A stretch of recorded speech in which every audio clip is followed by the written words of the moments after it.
to get inside it, well, Valdo, welcome. And Chromatics, welcome. No, blessings. Glad only could I take a little time out to join me on this beat. I mean, well, it's food, you know. It's food. So, and it's street food, you know. I call you because, you know, hip-hop street scenes, you know. Right. And this is a street burger, but nice. a gourmet street burger. Yeah. That's what we're talking about. Yeah, the man doing clash of things. Yeah. No, but that's I'm intrigued. It's kind of representative of my style. Yeah, exactly. You know? But the landscape, the culinary landscape right now is about fusion and thing, Right. So, you know, people fusing cultures and that kind of thing. So, no doubt. Things like this, you know, a man doing a gourmet version of a street burger, you know. That is just the times. Yeah. You know? Well, and very reflective of the music right now in Trinidad too. Interesting. Explain that a little more. Well, I mean, we have, like with me, you know, experimenting with my music in terms of going into the soca realm, but still trying to keep that element of lyricism in it, etc. You hear all, you know, soca sounding like Afrobeat and Afrobeat sounding like soca, and this pop and island, you know, everything is like a fusion of different elements, reggaeton and everything from all over the world, you know? Right. What you describe yourself now, because to me rapper don't really seem appropriate no more for what Matics doing, you know? I like, to be honest, I guess rap so. Like, I mean, being put into a box was never really my thing. I mean, but my influence and my inspiration was always hip hop. I think I was informed by hip hop as well. And that still stands true, but at the same time, soca evolved to a point where it has these different sounds and elements in it now. And I evolved to a point where there's not just that man trying to flow in Trini on a track, and that whole debate of accent and all of that. There's also now trying to find a sound and something unique, and bring something unique to both tables, to both soca and to hip hop in Trinidad and Tobago.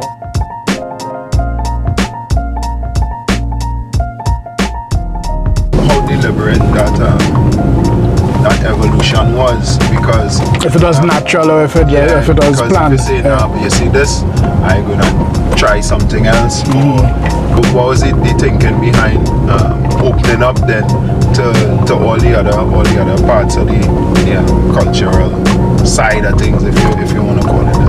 It's more so a conscious effort to find a new sound. Right. Because I'll always use this example, right? So Andre 3000 has used the example. He said that when you go to New York and you ride in the train and you're walking amongst the concrete jungle, you understand why the hip-hop songs like songs. When you go to Atlanta and when you go LA and you experience the environment. The environment informs the song. Yeah, you know, influences the song that you hear. So my thing was like, what is Caribbean hip-hop? What is our sound? And that was the challenge. So like the criticism only really happened this year because I started to see some sort of success in it now.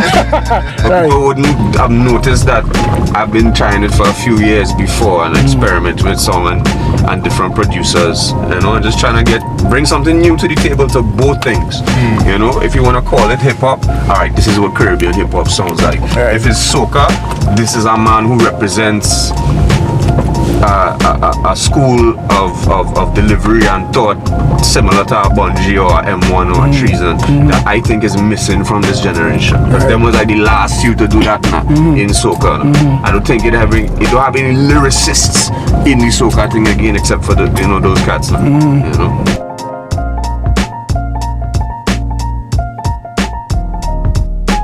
Who you think really exploring or studying the sound of Trinidad and translating it or bringing it forward to what popping now, or even if they want to make it popping in the first place? Well, two people, and I guess I'll be biased. I mean, shout out to Keshav just now, but we always know he was just and they were experimental from the jump.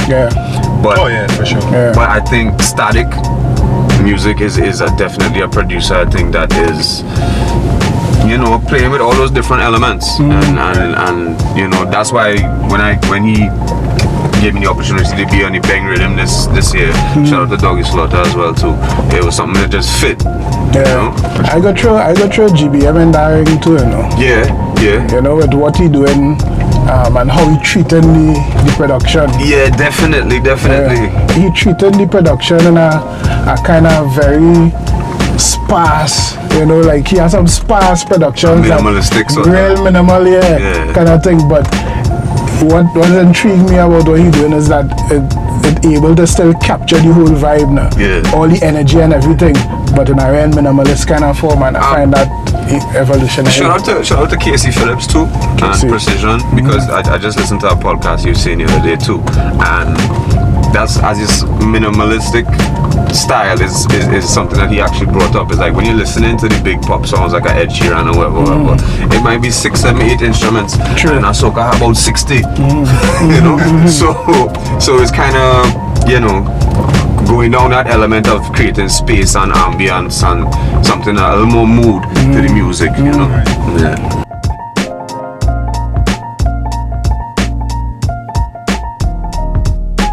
Yeah, well, there's my ends here. I know about to say the real no more, but take away some back roads there. Yeah. Alright. There's my ends. No doubt. Yeah. But let me jump into the show. The grind. Yeah. Well, how it started? Let me get the catalyst for this thing. Well, I'll take you back to the beginning. So I first had this program basically 10 years ago on 99.1. So we had about a Jamaican sound system fellas who had that connection with the dancehall and reggae, and then he brought me in as a hip-hop specialty show. So he was bringing specialty shows onto the platform next. Of course, at that point in time, hip-hop in Trinidad had a lot going on. And then, you know, I kind of moved away from it. I wanted to focus on my career. Radio is something that I always loved and enjoyed, because I was a part of sound systems and DJ groups and things since a young age. You know what I mean? Being behind the mic is not just rapping or whatever. But so I decided, I was playing with the idea in my mind for the past few years to bring back the program, but I wanted to bring it back in a format that wasn't just hip-hop, because I think there's too much going on in Trinidad and Tobago music to be so one track. So I wanted to keep it all quote-unquote urban, which is basically what, you know, majority of the urban stations cover, which is reggae, dancehall, soca, rap, soul, hip-hop, R&B, a little side more urban EDM and you know, and the Afro beats and that kind of vibe that's going right now.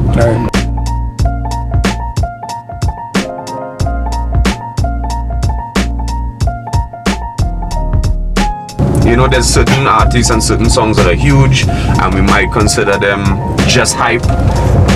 But there's so much more that's going on that are being overlooked and making great, incredible music, and nobody's highlighting it or providing a platform for it to be heard. You know, I want to add to that. You know why I really appreciate, in addition to all of that, is the conversation that is taking place now.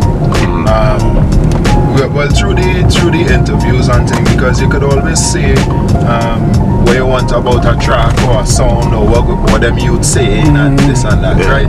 But when a man come and he sit down and you talk to him and you get an idea of the background and the whys now, you know, because some people really going through it, some people just riding a wave, some people just, you know, on hype them.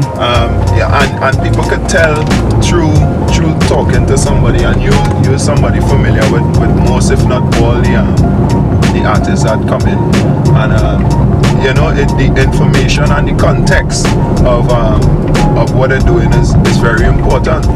And nobody with the surge of the dancehall and reggae for in some part, but mostly the dancehall and what we hearing now, nobody really do that as far as I notice or hear. I think people are scared to have the conversation with the artists, and I think some of the artists are also scared to have the conversation with these sort of people. So my line of questioning will always try to be different, and I I want to create an interview with an artist could say, yeah, but I really like that interview, you know, because I've had some really good, memorable ones in my career, and then I've also had some really crappy ones. You know what I mean?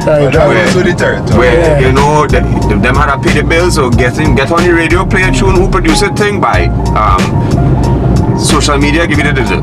I am trying to tell the stories of these artists. Right. You know what I mean? And hopefully inspire others. You know, to go down a road of positivity or creativity and let people know that certain people's journey has been real.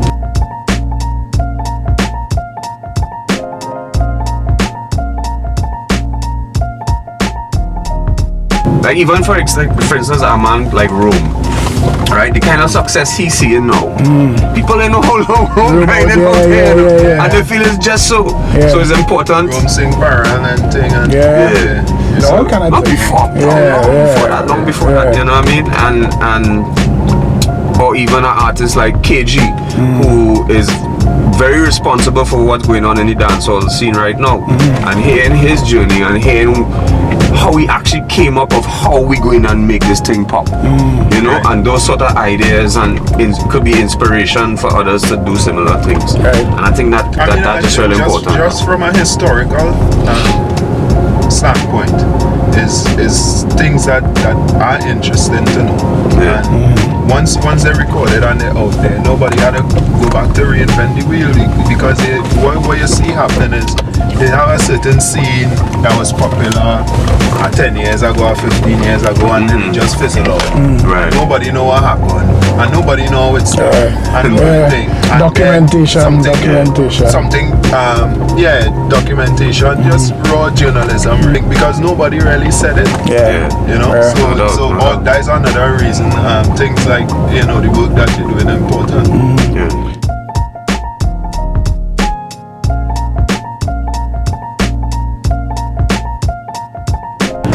The chromatics of Spot Russia's time to the chromatics of today. The chromatics I saw then was a hip hop artist, a rapper. The chromatics I see now is more of an entrepreneur, businessman. You know, even though you are still, you know, a lyricist. But you're approaching it in a way that I think is a lot different than. But now I see you making moves that more aligned to business. The difference between what you do and what your business is. Yeah, man. But one thing I think, one big lesson that I also learned is that sometimes when you jump out on a limb, trying to stand up for something that you think going to benefit everybody, and you look behind it, none of them did. You're the only one there. So I think it's just a lot more wiser to take your time and make a decision. I mean, the spot. Because I'm hungry though, like really, I mean the song bar, I walk with my belly in my hand. The thing about that, mine too, and I have plenty belly to walk with. So we had the Midas Touch Handburger, gourmet street burgers, if you can understand that concept. Gourmet because prepared fresh on the spot, just for you, nothing in a container saving up. When you come, you order, you're getting stuff to spec. Here's why. I had this fully loaded burger, and fully loaded means fully loaded. Talking about egg, you're talking about corn relish, you're talking about fried plantain, I say fried plantain in the burger. And a well-seasoned beef patty. Really street food to the next level, I must say. Plenty flavors, bursting with flavors, and a nice toasted bun. I definitely will come back. He has some other stuff there. We have a tandoori chicken sandwich there that I need to try that. You know what I mean? And some other things too. So yeah, come up and check it out. Check out the review on the site. Boom.